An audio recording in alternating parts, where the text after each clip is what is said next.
భూపాలపల్లి వేయిండు. భూపాలపల్లిలో ఏమన్నాడు తెలుసా? ఇవాళ అసలుకు నకిలీకి మధ్య ఈ ఎలక్షన్ జరుగుతుందట.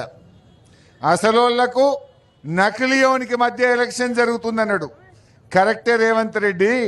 అసలెవడో నకిలీ ఎవడో నీ 2 ఏండ్ల పాలన చూసినాక ఆ వీడియోలు చూసినాక ఇప్పుడు అర్థమైతలేదా?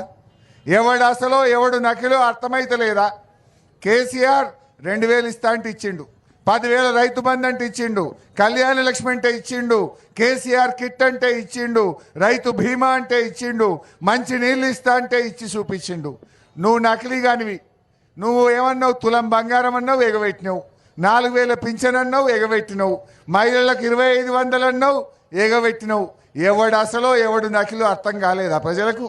బరాబర్ తెలంగాణ ప్రజలు నువ్వు అన్న ప్రకారమే అసలోళ్ళని గెలిపిస్తారు. నీలాంటి నకిలీగాళ్లకు కర్రు కాల్చి వాత పెడతారు రేవంత్ రెడ్డి.